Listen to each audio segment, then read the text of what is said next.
Okay, so when you're in the Azure ecosystem, you basically hit this fork in the road for data architecture. You do. It's visual simplicity versus total code control. That's the big one. And today we're diving deep into that choice. Azure Data Factory or ADF against Databricks. That's the mission. We need to break down what each tool is really for and, maybe more importantly, uncover the hidden costs, the stuff that always seems to surprise the finance department. And it's not a small choice to make. Not at all. I mean, the whole data integration market is set to hit, like $20 billion by 2030? So this isn't just a technical decision anymore. It's deeply financial. Right. Okay, let's start with ADF then. The orchestration powerhouse, as they call it. Yeah, it's all about data movement, automation, just keeping the trains running on time, So who is this actually built for? Who's the target user? It really appeals to the business analyst, or maybe a data engineer who just prefers to work with minimal code. The drag and drop crowd. Exactly. You're visually designing your ETL workflows, connecting to all these different sources. It does that beautifully. But I'm guessing that visual simplicity, it kind of disappears when the bill arrives. That's where it gets tricky. So how does the ADF billing actually catch people out? Well, you're charged per activity run, which is tiny. Yeah. But the real cost is something called data integration units, or DIUs. The DIUs. Think of them as the raw computing power ADF spins up to do the work. And here's the trap. They're charged by the minute. And they always round up. So if you have 1,000 little jobs that each take 5 seconds... You're paying for 1,000 full minutes. You got it. That quiet rounding can absolutely inflate a budget. Okay, so if ADF is for the analyst with that visual approach, then flipping over to Databricks, that's a whole different world. It's a complete shift. You're moving into the code-first world of the data scientist. Python, Scala, that kind of thing. Exactly. It's all built on Apache Spark. It's for heavy processing, complex analytics, machine learning models.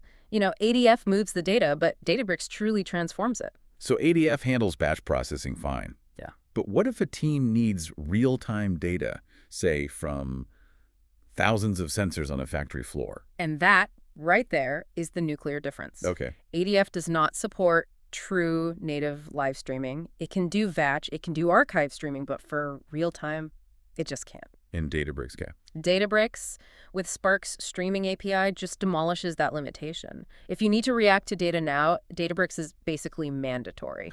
I remember the Databricks pricing model causing a lot of headaches when it first came out. There's a weird two-part twist to it. Two-bill system? Yep.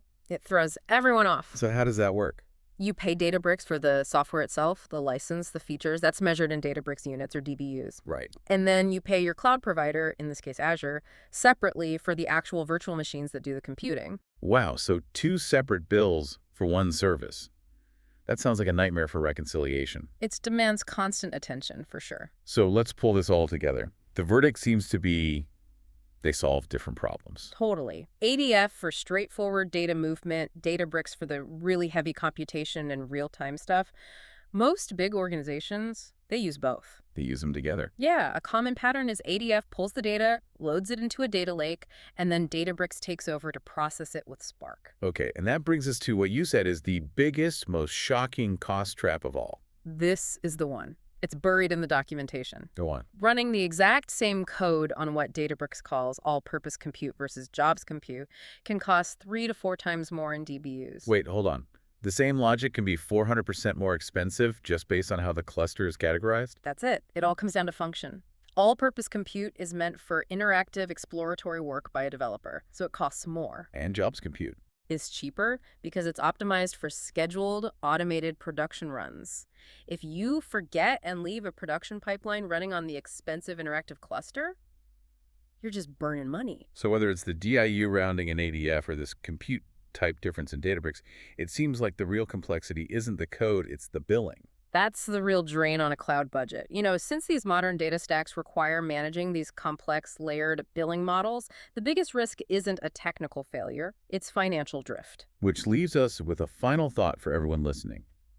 Beyond knowing Python or data architecture, maybe the most valuable skill a modern data team needs is just being really, really good at cloud financial operations. If you don't master the bill masters you.